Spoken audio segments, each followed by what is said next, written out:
Hello viewer, আমি সুপ্রিয়। আমার চ্যানেল আই নিয়ে আবার আমি আপনাদের কাছে।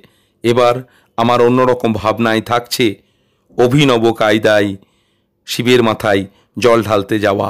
শ্রাবণ মাস শিবের মাস।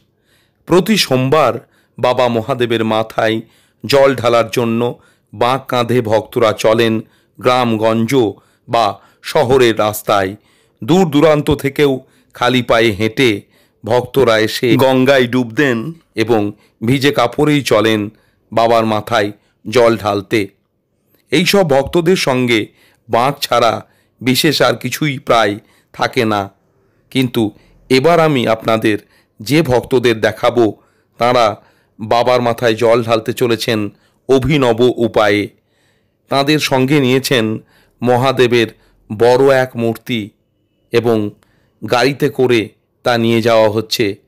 মূর্তির মাথার চালির উপর দিকে ভারতের জাতীয় পতাকাও লাগানো।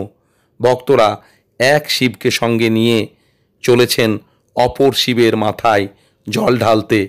অভিনব, তাই না?